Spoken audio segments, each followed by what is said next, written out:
This is the new Audi RS5 and it's a little bit like a manta ray. You see, it looks really aggressive, but it's actually quite tame.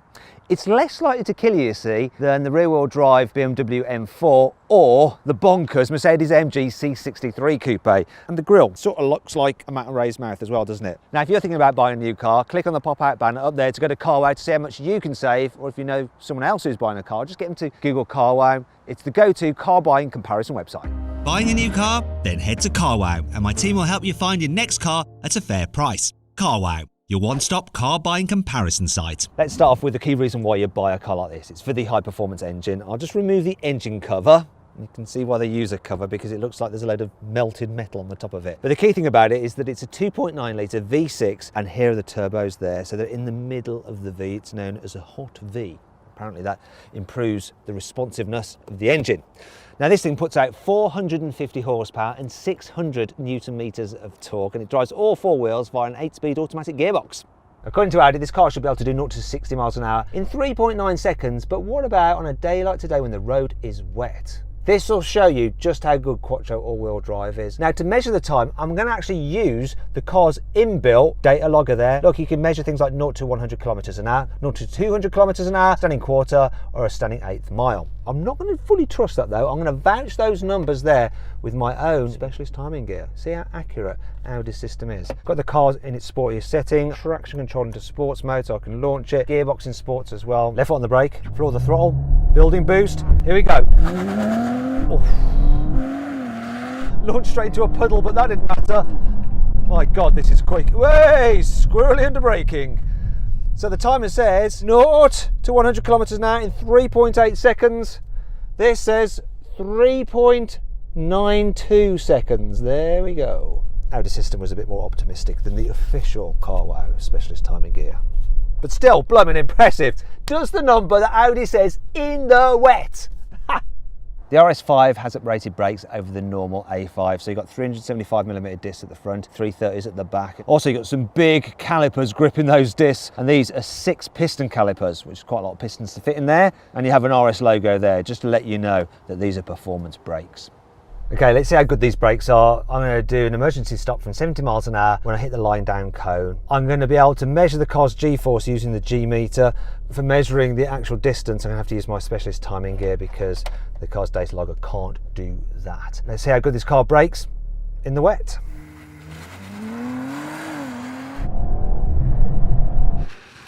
Let's stop as good as it goes. Oh, stop before the end cone. Oof. Whew, that is not bad. It stopped from 70 miles an hour, 47 meters in the wet. This is why people like Audis. They give you the performance and they're good whatever the weather. The RS5 has an uprated chassis over the normal car. It has lowered stiffened suspension. Also, the wheels are pushed 24mm out to the sides a little bit more, so you've got a wider track for improved road holding. And then you get these blistered wheel arches, which look really cool.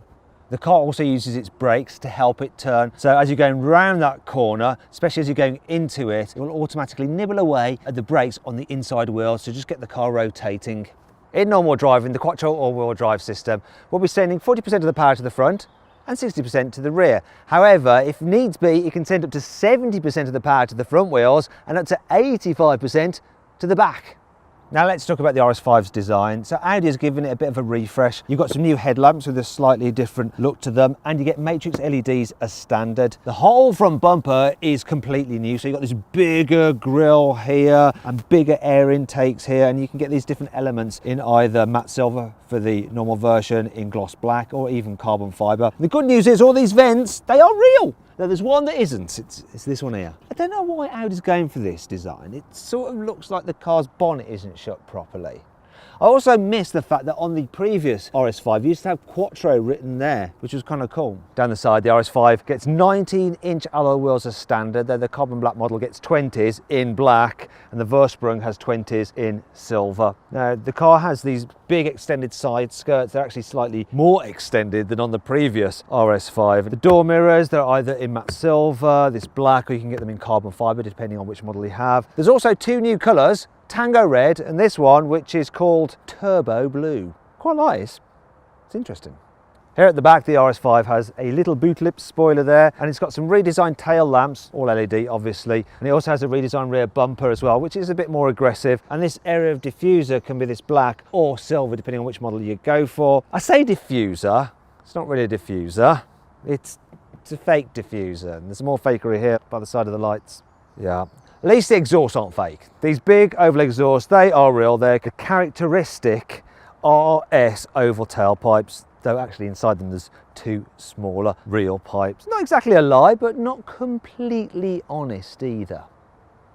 Here on the inside, upgrades over the standard A5 include RS sport seats, which are trimmed in super soft Napa leather and have this nice honeycomb design. You also get an RS steering wheel with the flat bottom, RS logo on it there. You get an RS gear selector as well. There's aluminium pedals, there's aluminium kick plates on the sills. You also get a little red surround for the starter button. Then there's the interior trim. Now this one has the upgraded carbon fibre. I'm not so sure whether I'll go for the carbon fibre. I think it's a bit unnecessary. Now changes over the old RS5 include the fact that Audi now give you paddle shifters which have real aluminium on them, so they feel nicer to touch. But the big difference is this new infotainment screen. It's a touchscreen. The old system, you use a swivel wheel to control it, which is actually easy to do while you're driving, but this is still a nice display and it's easy to use, and you've got voice commands as well. You also have some changes to the digital driver's display in the form of the new style RS dials, which are kind of like an L shape, though I'm not the biggest fan of those. I preferred the old roundel that you used to get on the previous generation model, but hey, there you go.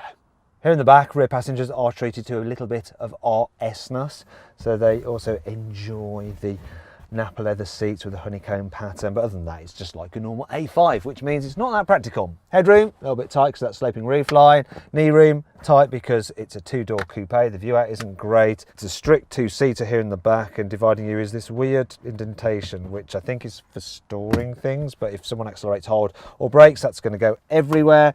There's this as well, which I find quite amusing. So when you fold this down, you open up the cup holders, it's like some kind of creature just awaking from a slumber. Look. Then it gets scared. Tiny things please my mind. Now, if you need to carry longer things, such as skis, if you want to take this car to the Alps, you can do, because look, you got through loading, you can have your skis through there, or you just strap them to the roof, don't you? Don't you? Yeah, I did it that time. As you'd imagine, there is no change in the boot capacity over the normal A5, so it's actually pretty decent. You can fit a human body in there, probably 2 or 3 actually if you really need to. In terms of litrage, you've got 450 litres of space, which is a bit more than you get in a BMW M4 and quite a bit more than you get in a Mercedes AMG C63 Coupe. Quite practical as well, really, for a coupe. So there's the ability to fold down the rear seats, carry longer items, there's tie down points, there's nets, there's a hook for your shopping so it doesn't go flying all over the place when you're driving home too quickly from the supermarket. And under here, there's some extra storage so you can put bits and pieces round there. But really, if you want performance and practicality, this is not the way to go. What you want is an Audi RS4, which I think is the better car overall. And if you click on the pop-out banner up there, you can watch my full in-depth video of that car. And that brings me on to 5 annoying things about the RS5 Coupe. The design of Audi's Quattro all-wheel drive system means that the engine is pushed quite a way forward, so it actually sits in front of the front axle. That's where the front axle is there, you can see. It is therefore more prone to understeer. The design of the front sport seats means it's a little bit hard for people in the back to see at the front, so they have to peer around. Hello. You can only get adaptive dampers on the very range-topping version of the RS5, the Vorsprung. That's a bit annoying because you do need it, because it gives you the best balance of comfort and handling. On the old RS5, you could fit it as an option to any version. When your friends ask you how fast this car is, you're going to tell them the top speed is 174 miles an hour, which is true if you got the Vorsprung model, yet again. All the other versions are limited to 155 miles an hour. Don't know why that is, it's less than 20 miles an hour. Why don't you just make them all that fast, Audi? Why not? If you want this car to sound as good as it can, you need to pay extra for the sports exhaust. This one doesn't have it, so it's a little bit tame for a performance car. Even with that sports exhaust, it doesn't sound as good as the old RS5 because of new noise regulations. Yay.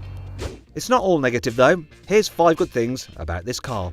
Audi has copied BMW with its M1 and M2 buttons on the steering wheel, and here you have RS modes, which you can pre-configure here using the main infotainment screen. So you can change things like the drive system, the suspension, the steering. I'm going to go for RS1. Audi has made a few tweaks to the car's engine and fueling system to improve the economy And look what we're averaging here, 27.9 miles per gallon, which considering this thing's performance is actually pretty blooming good, you know. If you want to take your RS5 to a racetrack or like to drive down mountains very quickly, then you can upgrade the front brakes to carbon ceramics. And when you do that, you actually reduce the unsprung mass by 8 kilos, and less unsprung mass means better handling. The new RS monitor shows you the temperature of various key components in the car, such as the engine, the gearbox and the sport differential, and it gives you this key here from overheated, whoa, hot, warm, cold and unavailable. Oh dear, I want it to be unavailable. If you want, you can pay extra to have this car fitted with an opening glass sunroof, or you can pay extra to have a carbon roof fitted instead, which obviously you can't open. That carbon roof actually reduces the car's weight by 4 kilograms, and it's weight that's up high, whereas this will add weight. And also, another thing I've noticed about it is that this pop-up element, which shields the wind, seems to end up to be a fly graveyard, and it's covered in this weird like mould as well. Get the carbon roof. Let's see what this RS5 is like on a twisty road. This is the perfect day to shove Quattro. Slippery surface. The car just grips really well and it's predictable, it's safe. It will move around beneath you a little bit, but it doesn't get kind of layering out of shape and struggle with traction like an M4 or C63 will. Oh, look at that, I mean, it just flew through there, completely unflappable. However, it's not all perfect. For instance, the steering just doesn't have quite the feel that you get in the other Germans. And while it will go a little bit sideways, it's not the full-on kind of hairy chest thing that you can do in the rear-wheel drive cars. You can't tell as much through your bum what's happening with the chassis, but it's still good. It does tell you enough. Then there's the gearbox. I've got it in manual mode, and there's a slight delay between you pressing the paddle and the gearbox responding, and that sort of sums up the whole car. It's just not quite as sharp as the equivalent BMW or Mercedes. And if you want to see which of those cars is my favourite, click on the pop-out banner up there to watch my review of one of the cars. Go on, it's up there. And that brings me on to what this Audi is like when you're just driving normally. It's easy to live with, it's just like a normal 85. You forget that you've got all that performance. The suspension is all right over bumps. It's better with the adaptive setup because then you just put it into comfort mode and it's really good then. If you don't have that fitted, it's still livable. The car's quiet as well, it's quite relaxing. The gearbox, when you're just pootling along, it just blurs the gears together really well. And when you put your foot down, kick down isn't instantaneous, but it's all right. And then it takes off and you're reminded, yeah, we've got some performance here. And the stability control is always there to help you out if things go awry. It's an easy car to live with, easy. And then when you need to overtake, boom, you've got all that performance as well. It's a good combination. The RS5 range kicks off from around £70,000 and it's very well equipped as standard. So you get these screens, you get 3-zone climate control, keyless go, park assist, you get electrically operated seats, they're heated, and they even have a massage function. The next level up is the carbon black, which basically adds carbon and black styling details. Finally, at the top of the range is the four-sprung model. So that has all the bells and whistles, such as a Bang & Olufsen stereo, laser headlamps, a 360-degree camera, and adaptive cruise control, which will automatically steer to keep you in lane. But which model should you go for? Well, I've got onto the CarWow configurator and I've seemed to have called in a rainstorm from out of nowhere. What I'm also going to do is build my ideal version and get a good offer back from our dealers. And if you click on the pop-out banner up there, you can go see what I think is the best RS5 and how much you can save on one. I'm going to go in now because it's absolutely teaming it down.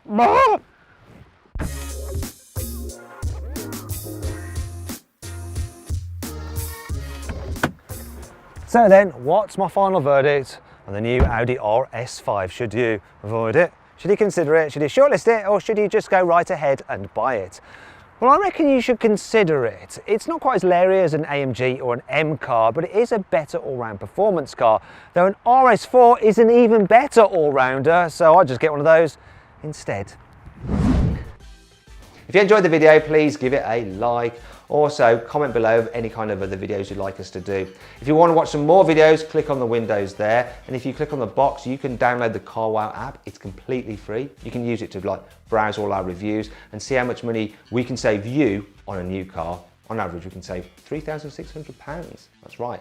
Also, it has a special number plate reader, so you can scan any car's number plate and it'll tell you how much that car is currently worth. Download it, it's completely free.